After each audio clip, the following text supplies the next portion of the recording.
다시 한번 말씀드리지만 월화천만을 놓은 이러한 개축일주, 반드시 개축일주만 월화천만일까요?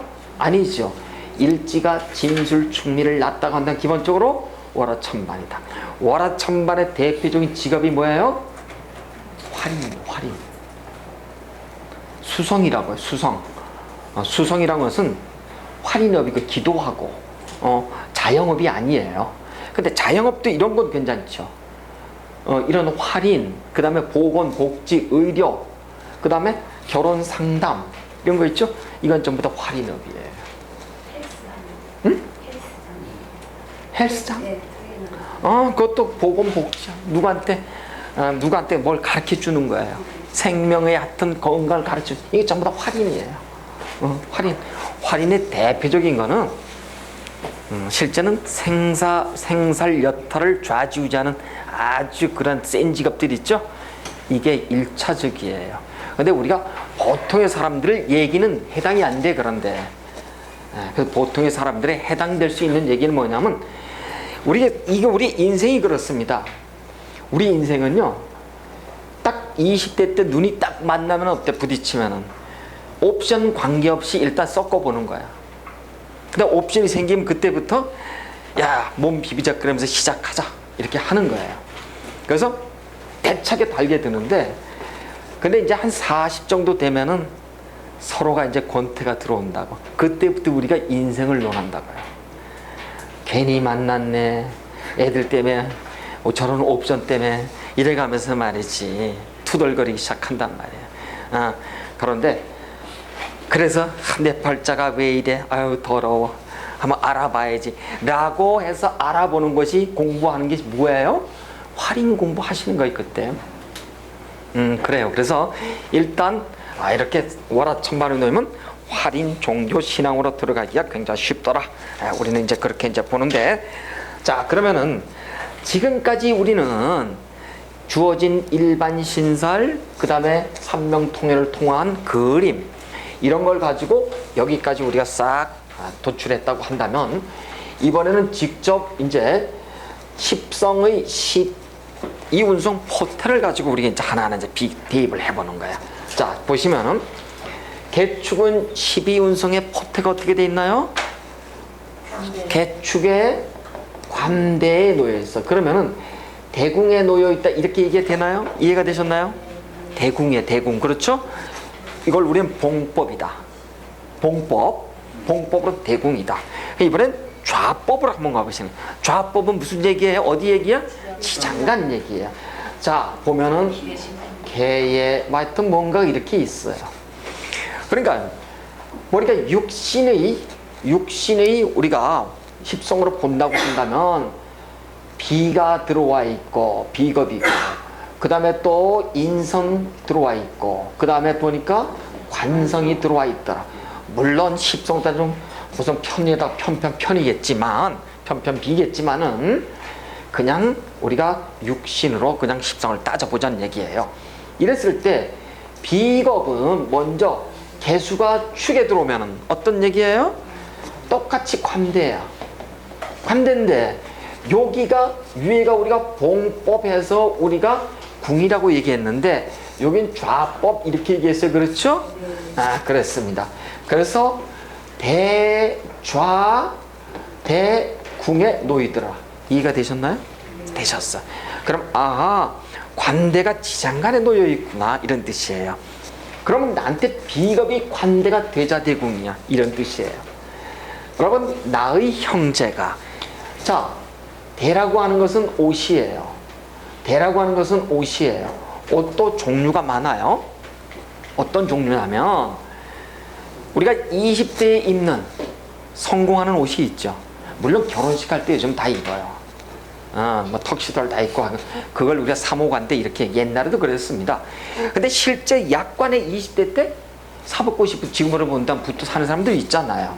어쨌든 출세를 의미하는 거야, 관대라고 하는 것은. 그러면 나의 형제가 어떻다는 거예요? 일찍 옷을 입은 자수성가에 성공하는 현달한 나의 형제들이 있음, 록을 먹고 자는 사람들이 있음, 이런 뜻이에요. 그런데 관대, 자 제가 아까 그랬어요. 반드시 우리는 육친의 관점, 심리적 관점, 사회적 관점 이렇게 얘기했어. 그렇죠? 심리로 대자대궁이야. 무슨 얘기냐? 관대의 동태에 대해서 특성을 얘기하세요. 그럼 바로 하나를 집어내셔야 돼. 관대 뭐예요? 관대. 한마디로 체라고. 체. 잘난 체야. 이게 뭔 얘기냐면 이런 얘기야. 내가 20대 때 지금 우리나라 보자고요. 사법고시 붙었어. 대학 다니다가. 영감님이라 부르잖아요. 그럼 어때요? 지식이 많아서 붙었을지 모르지만 지혜는 있어 없어요? 없어. 없다고요. 그러니까 이런 얘기예요. 자, 쇠병사묘절태는 뭐냐면 여기가 쇠병사묘절태는 뭐냐면 음의 수용의 영역들이에요. 그런데 절태 여기서부터 양장 쭉 와서 요 앞에까지 오는 제왕까지 있죠. 이건 양의 발산이라고 얘기했잖아요. 근데 이 관대는 양의 발산에 들어와 있어. 옷을 이미 젊었을 때 차고 나의 기운은 어떤 거예요? 건방지기가 있는 거예요. 잘난 체 하는 기운이에요. 그러니까 이 사람은 심리적으로 어떤 사람이에요? 내가 제거인 거야. 자존심이 아주 세련되게 얘기해서요. 더럽게 세. 진짜예요. 이렇게 사고의 관대를 비겁을 놓잖아요. 아주 그러니까 고집이 센 거야. 한마디로 소고집이야. 여러분 축그룹의 특징이 소고집이에요. 축그룹 잊지 마세요. 축그룹 소그룹이 몇 개예요? 5개예요. 기본적으로 소를 너무 고집이 있다는 얘기예요. 그래서 이 소그룹에 대자대공을 놨다고 하는 것은 기본적으로 아하 그랬구나. 근데 자 이제 12신살로 우리가 살짝만 가지고 안 배웠는데 12운성 얘기야. 12신살은 이 관대를 가지고선 뭐라고 했냐면 월살 이렇게 얘기를 해요. 월살이 월살에 놓였다 이렇게 얘기한다면 뭐냐면 한마디로 신기가 있다 이렇게 얘기합니다. 신기가 있다 이렇게 얘기를 해요. 여러분 뭐 이렇게 우리가 병오일주, 정사일주, 무오일주들 일점 수기가 없이 이렇게 양인의 기운이 강한 사람들에 있는 정신적 병이 뭐라 그랬어요? 기본적으로 영어로 정신분열 ADHD가 있다 그랬어요. ADHD 그렇죠. 정신 산만하고 분열해서 아주 집중을 잘 못해. 분잡스럽다고요. 그래서 분열증이 있고 헛것이 있듯이 이렇게 대자동 12세 월살을 보게 되면 어떻다고요? 신기가 발동해요. 여러분 그렇습니다. 대체적으로 그래요.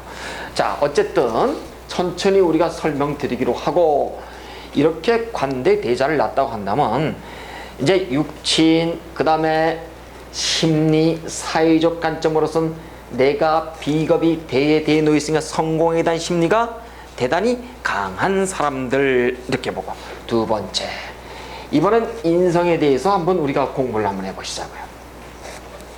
자 인성이라고 하는 것은 신금이 여기에 들어오니까 어떻게 돼 있나요? 신축 양이야. 양에 놓여서 양은 한문으로 쓰면 이래요. 양을 우리가 어떻게 규정 지었나요? 양은 상속성이 있어. 내가 이제 자식을 놓으면은 배가 이렇게 불러오잖아요. 그렇죠? 장생, 아기를 놓기 전이 양이잖아.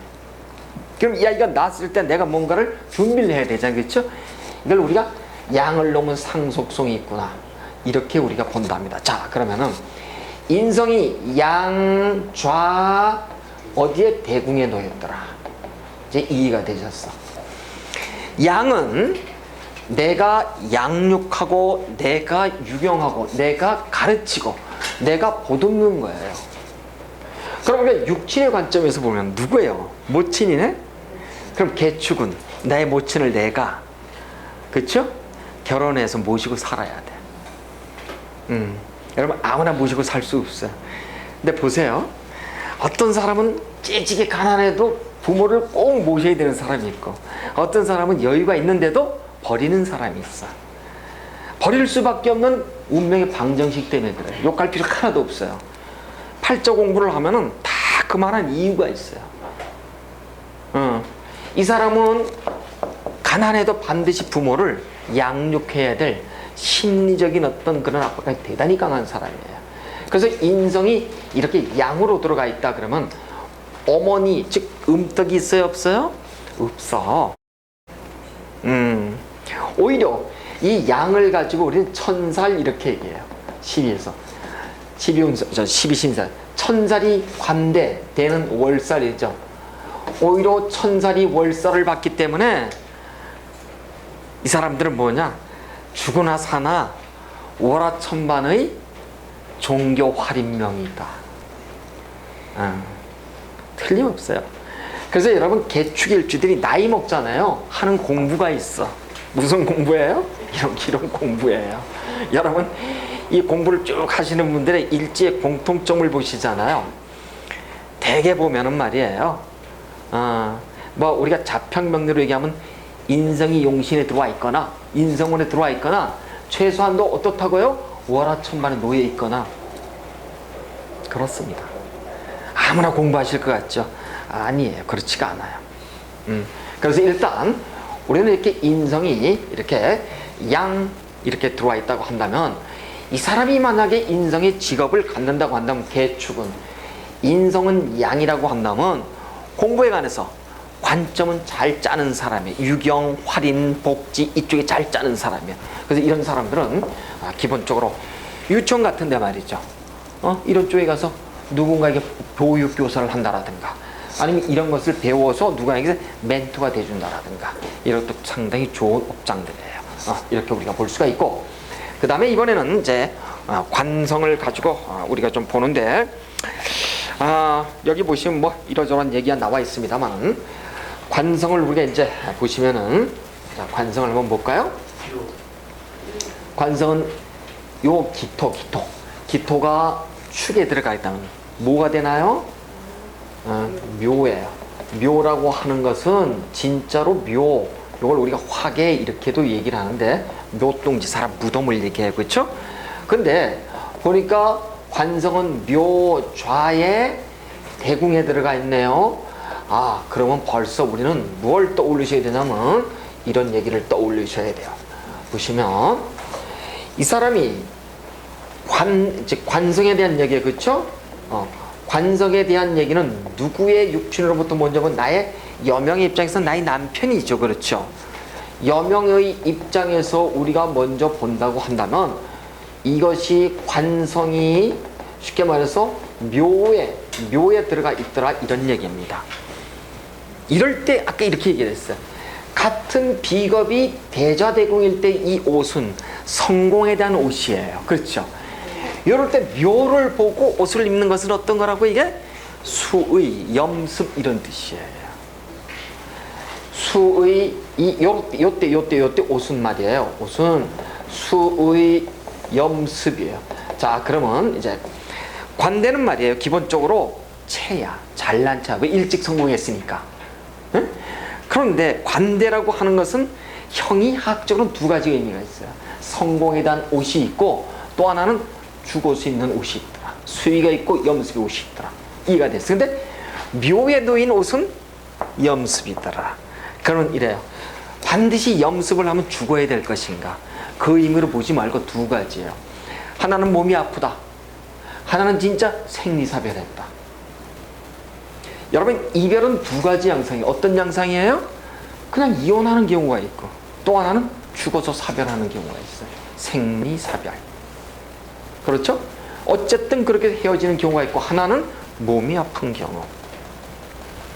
이것을 우리가 딱 잘라가지고 뭐라고 하냐면 관고 이렇게 얘기를 해요. 관고.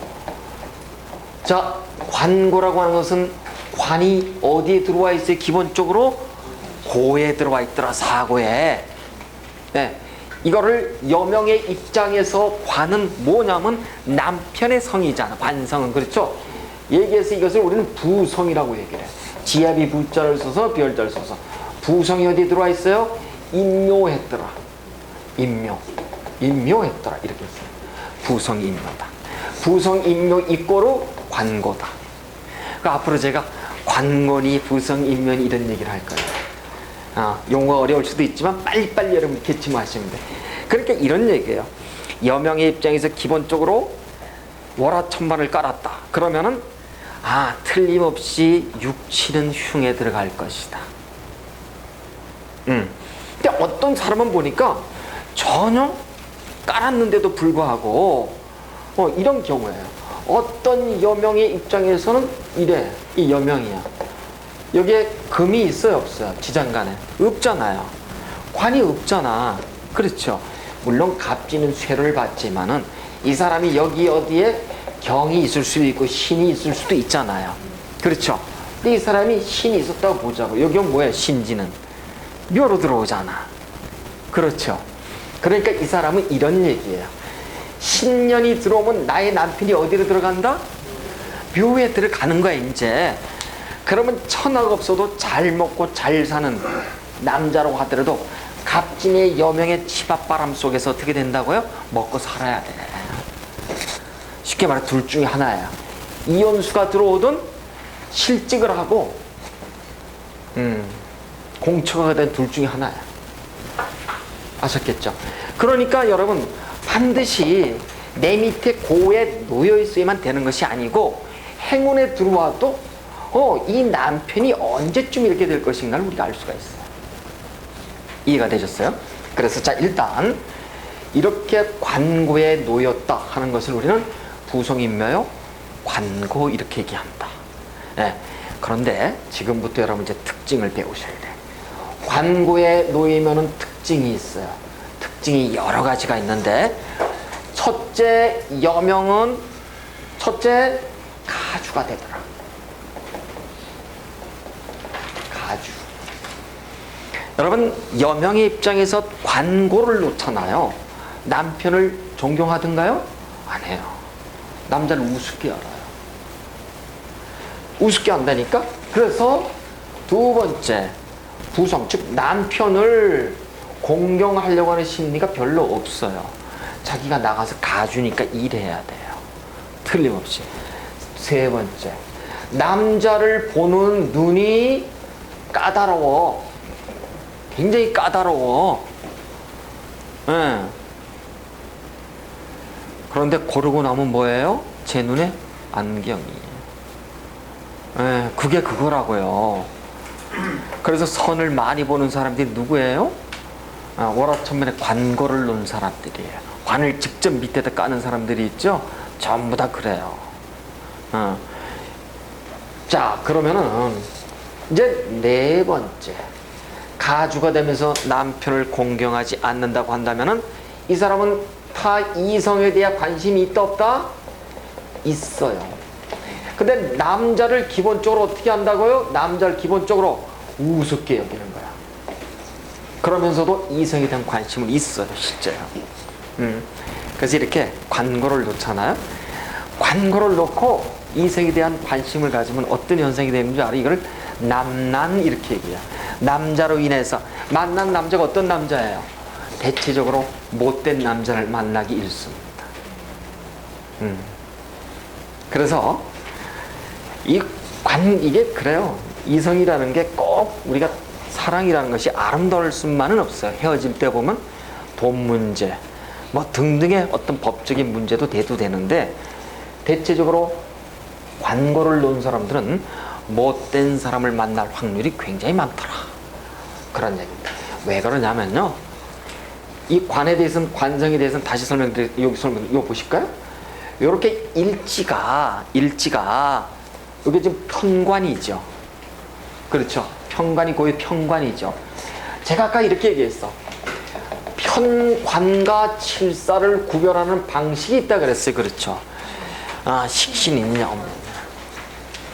만약에 이 사주팔자 원국의 식신이 투관 투출됐다고 한다면 이 사람은 괜찮아요. 이 사람은 관으로 성공할 수 있고 남편이 그렇게 독한 사람은 아니에요. 근데 식신이 없어서 식신이 제사를 못한다고 한다면 어떤 남편? 대체적으로 칠살의 남편을 만나는 거예요. 칠살의 남편은 어떤 남편이에요? 매정, 무정지상이에요. 그래서 여러분이 그렇다 해서 선생님 저는 식상이 좀 많아요. 봤더니 식상이 많으면 뭐예요? 상관인 거예요. 상관은 어차피 상관경관에서 부부 관계가 별로 아름답지가 않답니다. 그래서 여러분, 편관을 놓고 있는 사람의 고를 낳았다고 한다면 틀림없이 그 남편이 둘 중에 하나예요. 공처가 아니면은 그 다음에 악부 악처야. 그래서 이 편관을 놓고 이것이 칠살로 들어왔다 그러면 이 여자는 남자한테 맞는 사람이에요. 맞는 사람이라고. 때린다고 남자가요. 그래서 일단 말이죠, 관성이 이렇게 고로 들어왔을 때 여러분 이 특징에 대해서 그냥 무조건 월화천만에 관에 고 부성인묘가 됐다 그러면 기본적으로 여러분 빡 떠올라야 돼. 뭐가? 가주. 가주 쪽이 여러분 다 들어와 있어. 이제 내가 해야 되잖아. 내가. 그렇죠. 그럼 남편이 가주가 됐든 남편이 무력하다는 얘기예요. 그래서 관고가 딱 되면은 가주다. 남편이 무력해지더라. 여러분 그걸 딱 떠올리시고, 일단 우리가 이렇게 보면 일단 자, 여명의 입장에서만 봤어요. 그럼 이번엔 남명의 입장에서 볼까요? 남명은 누구예요? 남명은 육친으로 보면은 자식이 아닌가? 그렇죠? 자식이 여러분 묘자 묘궁에 들어와 있어. 그럼 나한테 크게 도움이 되든가요? 자식이 현달하지 않아. 자식이 아파. 예. 자식이 아플 확률이 굉장히 많아요. 몸이 아프다고 몸이. 예. 그래서 항상 축 늘어져 있는 경우가 굉장히 많아요. 정신에 이상이 들어오거나. 왜냐하면 묘는 화계요. 요 대궁은 우리가 천살, 월살 이렇게 얘기하거든요. 화계가 월살을 보면 여러분 팔자가 좀 그래요. 이제 12신사를 배우지만 월살의 월이라고 하는 것은 달이야. 달을 보는 살이야. 여러분 앞길을 내가 걷는데 환한 대낮에 쫙 걷는 것하고 밤에 달빛에 의존해서 걷는 것하고 인생에 어때요? 그 틀리잖아요. 그렇죠. 앞에 정도가 틀리잖아요. 그래서 월살을 보면은 불투명해요. 근데 관대 그 밤에 옷을 입고 밤에 나가봐. 그 뭐 하는 거야? 미친 짓거리지. 그래. 관대가 월살을 보면 되게 그래요. 인생이. 그래서 자식이 대체적으로 우리가 현달하느냐 안 하느냐 이걸 가지고 논할 때 현달한 자식을 보기가 힘들어요. 몸이 아픈 경우가 많습니다. 그래요. 자, 이걸 가지고 우리가 이제 관에 대해서는 뭐 여기에 대해서도 얘기가 좀 많이 나왔습니다만, 그런데 이 사람을 보고 당신은 그러니까 과부지상이야 이렇게 얘기하면 뭐라 그러겠어? 확 뒤지고 엎고 갈 거 아니에요. 기분 나쁘다고. 그쵸? 그렇게 그래서 여러분은 이제 유도를 좋은 쪽으로 해주는데 있는 그대로 얘기는 해줄 수는 있지만, 여러분이 이제 바로 우리가 개운할 수 있는 길을 여러분이 바로 말씀을 해주셔야 돼. 무슨 얘기냐? 축그룹의 직업이 있었잖아요. 그렇죠? 이 축그룹의 직업을 반드시 가질 수 있도록 해줘야 돼요. 그리고 이제 이 사람들이 대체적으로 보면 이제 이 개축 정도 되면은 이 개축이 아까 제가 목화운에 발복한다 그랬어요. 그렇죠? 근데 기본적으로 신약한데 갑원년을 딱 봤어. 갑원년을 딱 보면은 이혼에 직장생활 그만둔다고요. 망조가 들어오는 거지. 목화운을 봤는데 왜 신약하네. 상관을 받잖아요. 일단 그래요. 근데 상관이 딱 돼서 왔어. 이 사람이 반드시 온 이유는 한 가지야. 내 직업을 뭘로 할 것인가. 나 그만두고 뭘 할 것이야. 이제 왔을 때 여러분은 반드시 업상대체가 될 수 있는 그런 직업으로다가 유도를 해 주셔야 돼요. 그래서 금융계통이라든가 그 다음에 어떤 결혼, 보건복지, 의료 이쪽 관련해서 직장 생활을 할 수 있도록, 아니면 그쪽 사업을 할 수 있도록 여러분이 유도해 주셔야 돼요. 엄하게 라면 가게 하세요. 옷 가게 하세요. 이래가지고 여러분 6개월 뒤면 원망 들어요. 반드시 그래요. 그러니까 업상을 여러분이 잘 좀 짜서 말씀을 좀 해주시면 고맙겠네요. 이렇게 해서 우리는 이제 편관에 대해서 우리가 얘기를 했는데, 중요한 거는 무조건 월화천반의 사고에 관이 들어오면 용어, 부성인묘, 관고, 요거에 대해서 가주, 요것만 여러분이 이거 다른 거 안 해오셔도 돼. 수도 없이 할 거니까요. 그것만 여러분이 관고, 부성인묘, 관고, 부성인묘, 요것만 기억을 좀 하시고, 그 다음에 이제 식상을 우리가 이제 한번 좀 보시자고요. 식상을 좀 보니까, 자, 이제 우리는 아까 우리 배우셨어. 봉법, 좌법을 이제 배우셨어. 그렇죠? 그럼 이제는 없는 것이 보니까 관임비네요. 그렇죠? 관임비니까 식이 없어. 그렇죠? 예. 이 식상에 대해서 이제 공부를 하는데, 식상은 당연히 보니까 목이에요. 목인데 목도 간목과 을목이 있더라. 근데 없는 녀석을 불러오는 것을 우리는 봉법, 좌법이 이어서 인종법이라고 하더라, 종하더라, 이런 뜻이에요. 그래요. 그렇죠? 자, 그러면 간목을 가지고선 물론 상관을 축에다 갖다 대니까 뭐가 나오던가요? 관대가 나오더라. 을목은 저기다 갖다 대니까 을축에 뭐가 되던가요? 이렇게 되더라. 그러니까 관대라고 하는 식상은 대, 종, 대, 궁, 이해가 되셨죠? 종 했으니까 지장간에도 일제도 없는 녀석이구나. 끌어왔어. 그쵸? 끌어왔어. 자, 내가 식상인데 상관이 기본적으로 그렇죠? 식상은 아이콘이 이래. 감성계, 표출, 심리요. 에? 자, 비겁은 본능계, 식상은 감성계, 그 다음에 재성은 수렴계, 관성은 자율계, 그 다음에 인성은 사고계. 그런데도 식신은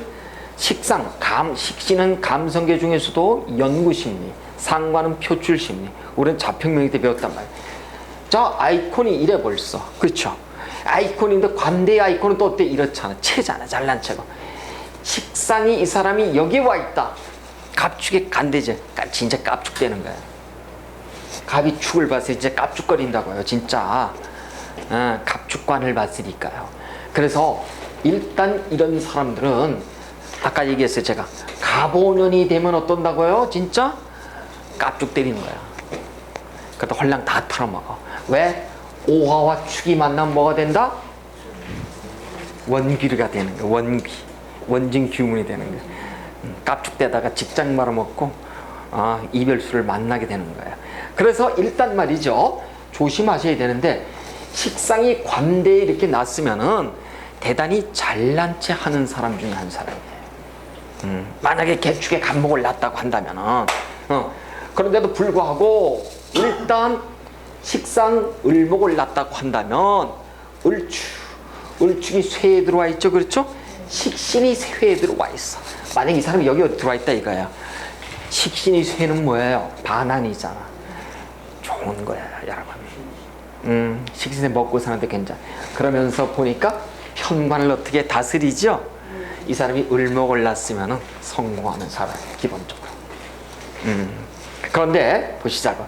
식상은 기본적으로 우리 육친을 보면 누구부터 보나요? 여명의 입장에서 누구예요? 자식이에요. 자식이 관대 대종 대공을 낳았어요. 자식은 어떻다고요? 여명의 입장에서는 어때요? 현달하는 거예요. 성공하는 겁니다. 그래서 우리가 이렇게 개축의 일주들은 대종 대공 좀 났었으면은 일찍 우리는 멀리 공부해서 보낼 수 있도록 공부 좀. 자, 일단 식상 공망은 별개로 치고요. 이렇게 대종되고, 공망은 자식에 대한 얘기가 아니라 내 심리에 대한 얘기잖아. 이게 지금 육친에 대한 얘기. 아셨겠죠? 그래요. 그 다음에 이제 자식에 대한 얘기를, 우리가 육친에 대한 얘기를 봤으면은, 이번에는 여명의 입장에서 말고 심리에 대한 입장으로 보면, 심리는 아까 어떻다 그랬어요? 관대를 낳았으니까 이거죠. 이거. 그런데 지금 이제 우리 선생님이 말씀하신 공망이라는 것이 있어요. 공망은 배우지 않으셨어요, 여러분이. 개수담에 오는 공망은 뭐냐면 무조건 이 뒤에 두 개예요. 그 다음에 오는 것이 그렇죠. 목식상공망이라고요.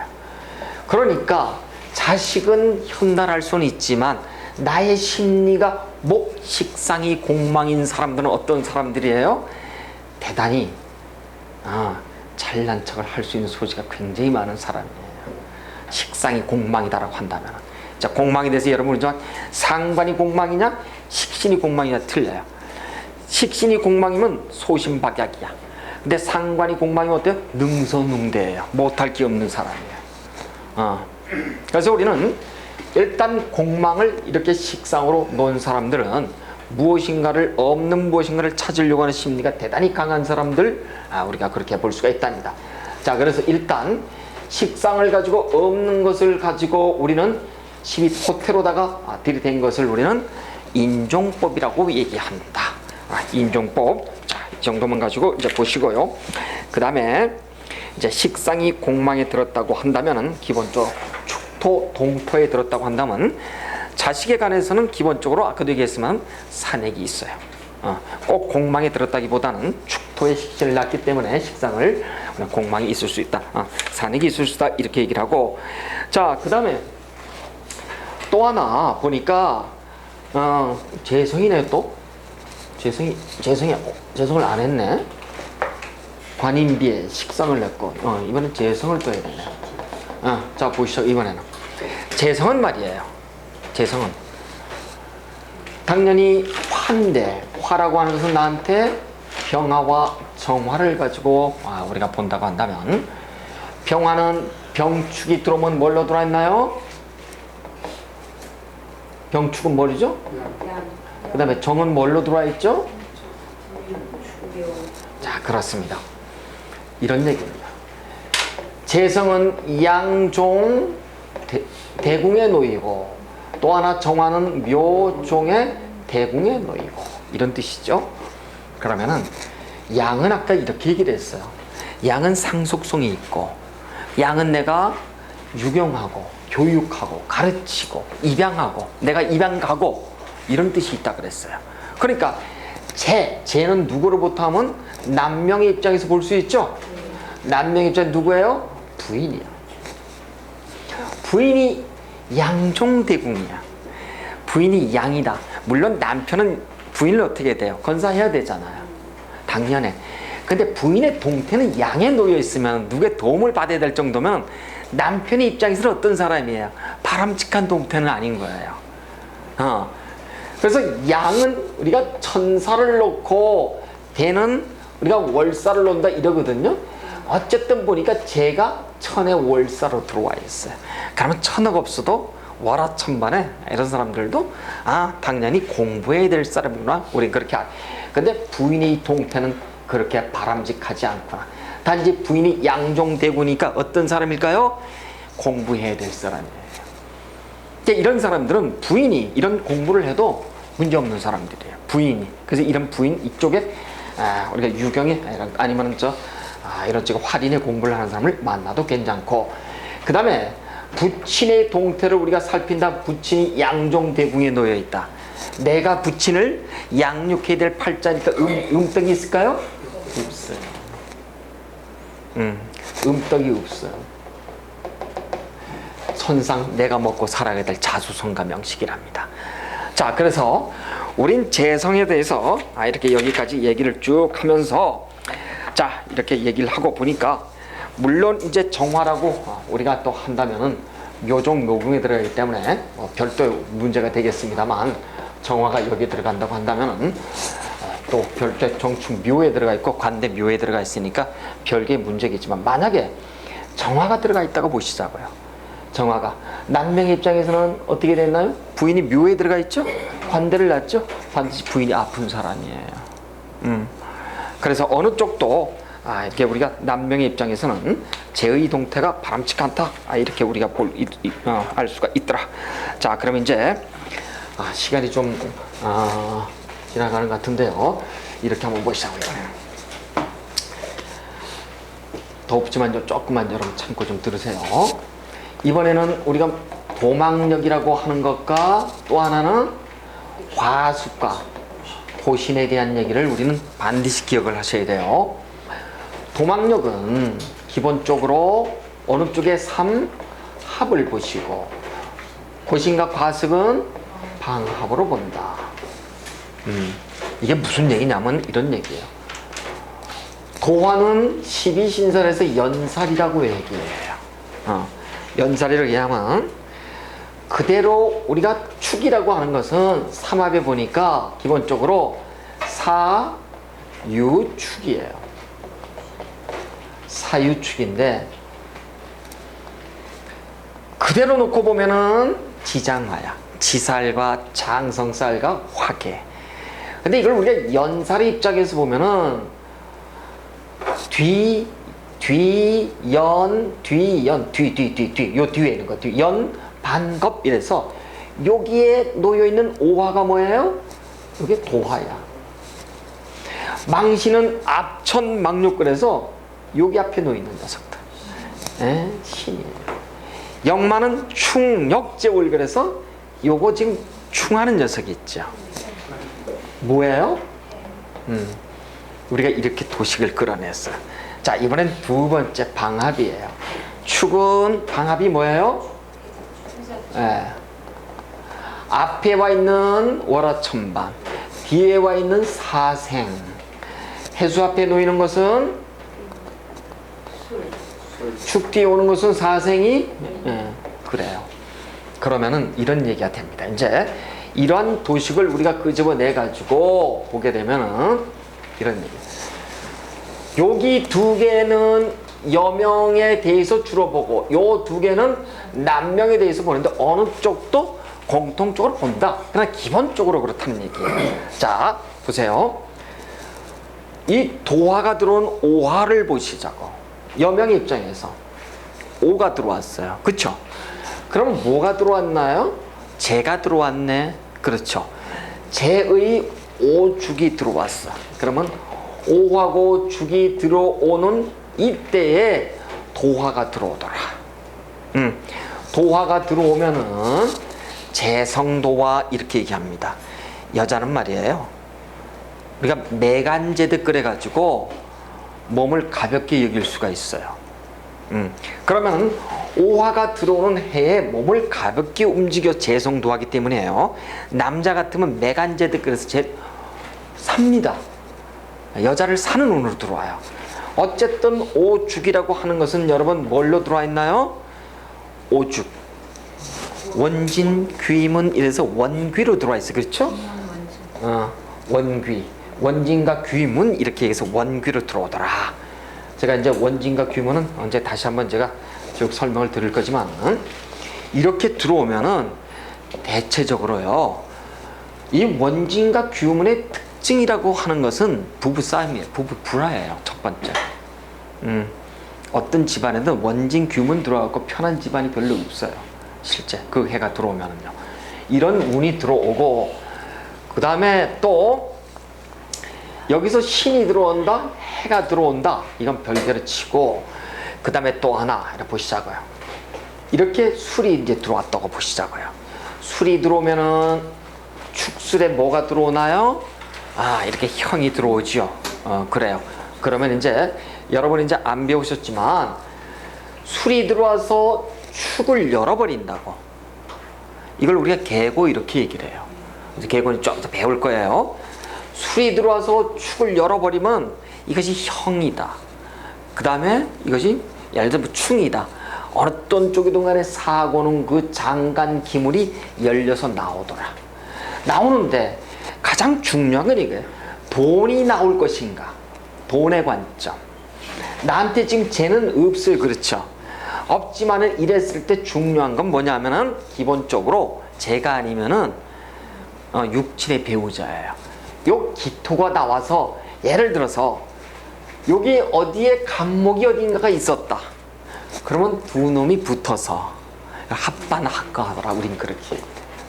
그럼 대체적으로 술토 과수군에 결국은 내가 새로운 사람을 찾아갈 확률이 굉장히 높아요. 두 번째. 그 다음에 내가 인하고 축이 어떤 남명의 입장에서 인의 행운이 들어왔다고 한다면 이럴 때는 축토가 인을 보지요. 그렇죠? 축토가 인을 봐.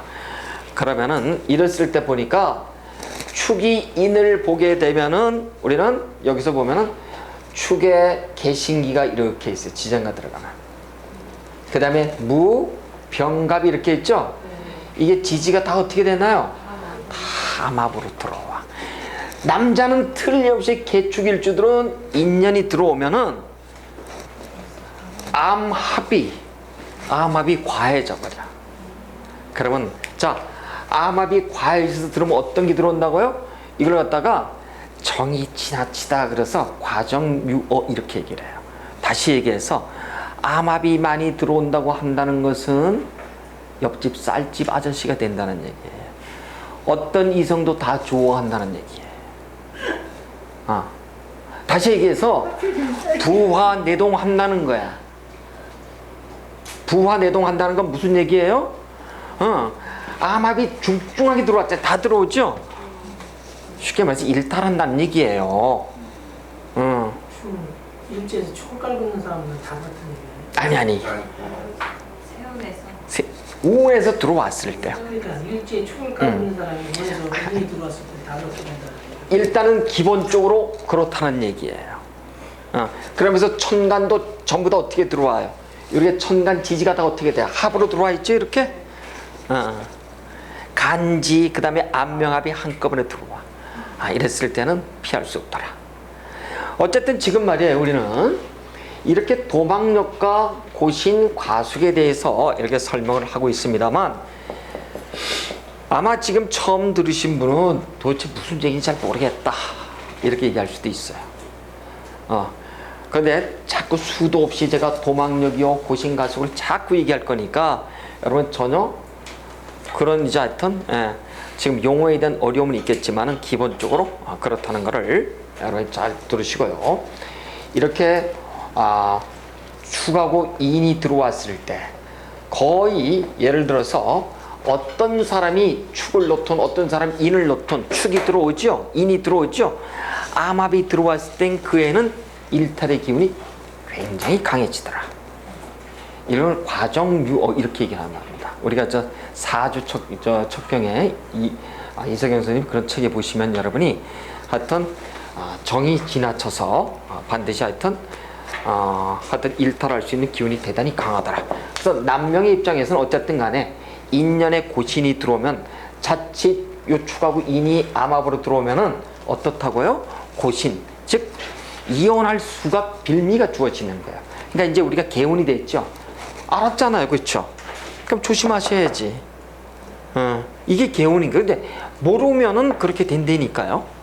그래. 그래서 여기까지 이제 제가 설명을 이렇게 쭉 하면서 뭐 밑에 보니까 무슨 오화 도화원에 어쩌고 저쩌고 막 이렇게 막 들어오고 막 이랬는데 도화에 뭐 탕화가 들어오는데 하여튼 그 별개로 치더라도 어쨌든 개축일주는 쭉 월화천반이 어떻게 해요? 보니까 종교 신앙명에 놓여 있구나. 우린 그렇게 알 수가 있어요. 아셨겠죠? 자, 그 다음에 이제 시간이 좀 많이 지났습니다만 질문하세요. 이렇게 해서 사주 어묵에 인하고